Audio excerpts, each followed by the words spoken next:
Hello दोस्तों, नमस्ते, प्रणाम, हर हर महादेव, जय श्री राम। कैसन बानी लो रउआ लो? उम्मीद करता नहीं कि अच्छे हो खब लो, स्वस्थ हो खब लो, मस्त हो खब लो। तो हमरे वीडियो के लाइक शेयर करब लो, प्यार दुलार देब लो जरूर से ज़रूर अगर अच्छा लगी तब। और कमेंट में हमके एगो राय भी बताइब लो कि ई बताई लो कि जेकरे लगे धन दौलत नहीं खे, जौने महतारी के लगे तका ओके रखल गुनाह ह, तो ज़रूर हमके कमेंट में बताइब लो। कमेंट में ही हमके बताइब लो कि मान के चली कि हमरे ससुर की लगे बहुत कुछ बा, खेती बाड़ी धन दौलत सब कुछ बा, तो देले बाना, ऐसन बात नहीं खे, देले बाना, सबके देले बाना, हमहू के देले बाना 2 बीघा और सब लोग के देले बाना। तो बात ई बाटे कि सब लोग के देले बाना तो चलो ठीक बाटे। 2 बीघा हमके देले बाना, फिर भी हमके देले बाना, लेकिन हमके भगा देले बाना तो हम अपनी सासू माँ के लेके हम अंते रहतनी। आ जे के वहाँ बा उ बोवत खाताटे और जे नइखे उहो बोवत खाता और अलग अलग से बोता। बात करतनी हम अपनी पटीदार लोग क, तो पटीदार लो हमार 10-10 बीघा में क 3-3 बीघा पटीदार लो ले बालो, हमहू ले बानी। अब बचल अभी 7-8 बीघा बचल, तो एक जने 2 बीघा एक जगह बोवेली, एक जने 5 बीघा एक जगह बोवेली। अभी 3-3 बीघा की बात 2 बीघा एक जने बोवेली, 5 बीघा एक जने बोवेली। आ हमके का बा उहे 3 बीघा बाटे हमरी लगे। तो हमरे सासू माँ की लगे दोस्तों 10,000 रुपया तक नहीं खे, यहाँ तक कि उनके अकाउंट में 1 रुपया नहीं खे। आ ना ही तो उनकर अकाउंट बाटे, आ ना तो उनकी लगे 1 बिस्वा जमीन बा, आ ना तो उनकी लगे गहना गुड़िया बाटे। रहल बात बाटे कि एक ठो उनकी लगे सामान बा बटुली बा। तो हम ये कहतनी अपनी पटीदारन लो से कतरी मांगत लो, तो हमरे सासू माँ का कॉलोनी आइल बाटे, तो कॉलोनी बनल बा। तो मान के चलो जेकरे हिस्सा में कॉलोनी बनल बा उन्हन लोग का, तो का उमा हमनी के हिस्सा ना भइल? हम रहतनी एजद, तो हम नहीं कुछ बोवत खात, लेकिन हम रहतनी अलग रहतनी। तो सासू माँ का गई ले लिहत पटीदारी में अपनी छोट बेटा की। तो दोस्तों उनकर यहाँ से हाथ टूटल बा, चाहे क्रेक भइल बा, तो वहाँ लोग दवाई करावत रहल लोग, कहत रहल हमार 5,000 रुपया लागल तहरी दवाई में। तो ई बताई लो कि जेके दवाई होई आ रोज दिन पैसा गिनाई होई, तो का उ इंसान दवाई कराई मन से? उ इंसान रहल चाहिए वहाँ मन से। तो सासू माँ हमार भागी आइल है, सासू माँ भागी आइली हमरी लगे। तो ई बताई लो कि हमरी लगे खेती बाड़ी नहीं खे, सासू माँ की लगे खेती बाड़ी नहीं खे। तो आदमी दवाई करावत रहा, उ बटुली जोहत रहल ह, ठीक न? तो वो बटुली के हम ले जातनी बेच के सासू माँ के दवाई करावे।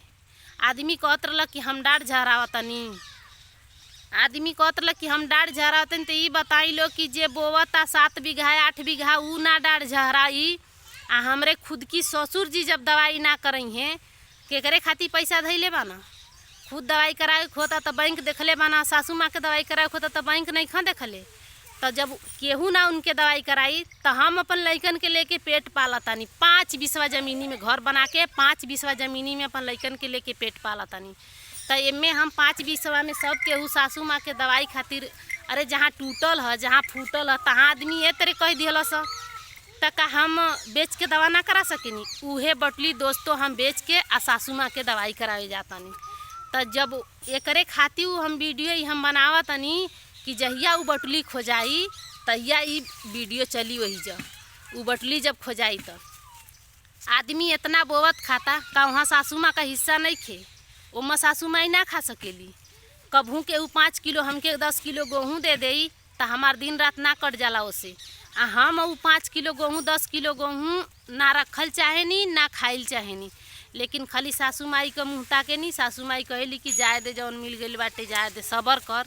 तो सबर करावेली हमके, हम सबर करे नहीं, लेकिन सोचे नहीं कि बस उनकर हाथ हमरे हेप्पा बा, उनकर हाथ हमरे हेप्पा बा ना, तो हमके सब कुछ मिली। कहेला कि आदमी गाना का निकलल बा कि माई बाप के चरनिया में चारों धाम बा। तो हमके माई के छोड़े के नहीं खे, उनके लगे कुछ भी नहीं खे। लेकिन प्लीज़ दोस्तों रिक्वेस्ट करतनी आप लोग से, हमके सलाह ज़रूर बताइब लो, छोड़ब ना, लेकिन अपने हक खातिर हम लड़ी कि ना लड़ी, बस ई सोचल चाहतानी, ई हम पूछल चाहतानी आप लोग से, ई हम सोचतानी। आज त माई जिंदा बाड़ी तो हमके कहताड़ी कि ते शांत रह, जाए दे, सबर कर। ऐसे ताकि हमके सबर धरावेली लेकिन खुद ना सबर करेली, हमके सबर धरावेली खुद ना सबर करेली। हमरे ससुर जी से खुद उ लड़ेली कि तीनों के बराबर द, लेकिन हमार ससुर कहे ना कि हम ना देब, जब मर जाए तो तीनों बराबर बांट लिया सन, पर हम अपने जियते ना दे। तो ठीक है कोई ना, वो ठीक ही कहे ना कि हम अपने जियते ना देब, लेकिन ऐसे उन्हों के ना करे के चाहिए कि तीन लोग बाना तो 2 लोग खा ऐश कर, आ 1 लोग बाना तो चाहे भीख मांग के खा जियावा चाहे कुछ भी हमने के न दो। लेकिन सासू माँ के तो दवाई करावल चाहत रहन, उनके सासू माँ के दवाई करैले रहता, खर्चा पानी देता तो केहू कुछ ना कही, लेकिन सासू माँ के ना कुछ कही।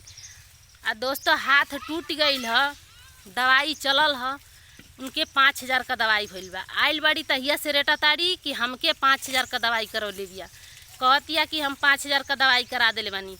आ हमार बेटा का कहना है कि हम पैसा भेजी कहाँ से, हम डाँट झहरावतनी। तो दोस्तों ये बात जब भइल है तो सासू माँ हमार वहाँ से भगली है, और ससुर जी से लड़ाई क के भगली है, अली हमरे लगे। आ दोस्तों वही दिन से विपिन डॉक्टर की से दवाई हमहूँ चलावतनी। तो ये बताई लो कि जे करे लगे सब कुछ बा, खेती बाड़ी हर एक चीज़ बा, उन्हनी लोग का हिस्सा जे करी लगे बा, उ डाढ़ नहीं झहरावत त का हम डाढ़ झहरावतनी। तो हम जौन बचल खुचल उनकी लगवा रही उहे न बेचब। आ रहल बात आदमी रिपीट करता एहू में कि बूढ़ा का एक में का पाड़ी बेच के मझिलो के बूढ़ा दे देली। तो दोस्तों देखी लो हे पाड़ी बा, हेती चुकी, एतिए चुकी पाड़ी हम पलले रहनी हाँ। आ हम का कहीं कुछ ना कहब, जिया सामना होई तहिया कहब एतिए चुकी पाड़ी हम पाल के, यहाँ तक कि 1 मुट्ठी भूसा के ना देत रहे वो पाड़ी के, 1 मुट्ठी भूसा के ना देत रहे वो पाड़ी के। जब अपनी आँखी सब देख लेली दोस्तों, हमार इतना बड़ा ऑपरेशन है, 1 बित्ता का ऑपरेशन है। जब देखली कि ये स्थिति में बा, ई आ घास गढ़तिया आ भैंस खियावतिया, इतना बड़ा ऑपरेशन बा, एकर मशीन खींचतिया। दोस्तों हम कसम से बतावत ही, वृक्ष की तरह हैं, देख लो कि कसम से बतावत ही, जब हमारा ऑपरेशन होके आइल रहे हम मशीन खींची तो रोई, हमार टाँका में दर्द होखे लागे। तो हम अपनी सासू माँ से कहनी कि माई हम मशीन ना खींचब, ऐसे कि हमरे ऊपर 1-1.5 लाख रुपया लागल बा, अगर जो हम मशीन ऐसे खींचत रहब तो हमके दिक्कत हो जाए, तो हमरे बच्चन के केहू होई ना आगे पीछे, हमार 3 ठो बच्चा हम के देखी उन्हनी के, तो हम मशीन ना खींचब। तो कहली ठीक है का करी, हम कहनी का करबू, सब पूछ लो कि केहू खियावे तो ओके दे द, आ ना केहू खियावे तो तू बेच द। अगर दोस्तों हम गलत कहले होखब तो आप लोग ज़रूर कमेंट करब। तब बेचे के कहली हमरे बड़के भसुर से, हमरे बड़के भसुर से कहली कि उनकर नाम धके कि ए भोला भैंस ले ल, तू भैंस ले ल, अधिया बांध ल, आधा हमके दिया आधा तू। तो बड़के भसुर तो हमार कुछ भी ना कहना, लेकिन हमार जेठानी जी का कहली कि हमके भैंस का नइखे जरूरी, हम भैंस तहार ना बांधब। अच्छा तो बात आ गल कि भैंस सधुआपुर जाई लद के, हमरे छोटके देवरानी की। तो छोटके देवरानी की से का जवाब गई कि भैंस यहाँ आवे न पावे, भैंस यहाँ आवे ना पाए। तो दोस्तों आप लोग बताएं, एमा राय दें कि यहाँ हम का कह सकत रहनी हैं। तो हम ना कहीं कि हम ना खिया पाई, जब सब केहू पल्ला पलट देहल तो हमहूँ कहनी कि माई तू भैंस बेच द। तो माई भैंस बेच देली। तो माई का भैंस बेचल 25,000 का, उ रुपया हमके माई देली बैंक में जमा करे के। तो उ रुपया हमार हस्बैंड जी कहना कि हम बाबूजी के दे दी। तो उस समय विवाद ज़्यादा चलते रहे, तो हमार सासू माँ कहली कि ना हम उनके ना दे, तू अपनी बैंक में जमा कर, जब हमके काम लागी तो हम मांगब तुझसे। तो हमारे हस्बैंड जी जमा कर देना। आ वही समय दोस्तों आप लोग से बताती हूँ, वही समय कुछ पैसा हमरे लगे रहे, तो हम ज़मीन लेते रहनी, ये 5 बिस्वा हम ज़मीन लेते रहनी। तो हमके कम पड़ल लिखाई में, तो वो 25,000 रुपया हम लिखाई में लगा देनी। तो वो 25,000 के बनल बा का, हमरे पटीदार लोग कहता लोग कि रुपया 30,000 देले माना। तो रुपया 30,000 देले माना ससुर जी, ये बात हमरे सुने में आयल बा कि रुपया 30,000 देले माना ससुर जी। तो उन्हों को बाना बेटा वो खइया कसम, आ हमहूँ खाइब कसम दोस्तों कि 30,000 रुपया हमार मतलब हमरे हस्बैंड का ससुर देले बाना, आ कि हमरे पटीदार का बाप देले बाना। हम ये तरह कहतानी कि वो 30,000 रुपया खातिर कसम खियाइब, हम ऐसे कसम खियाइब कि हमके आज तक हमारी हस्बैंड का एगो पैर दोस्तों लंगड़ है, एक पैर हमारे हस्बैंड का फ्रैक्चर है, उसे ओकर नस बैठल है, पतला है, एगो सही है एगो पतला है।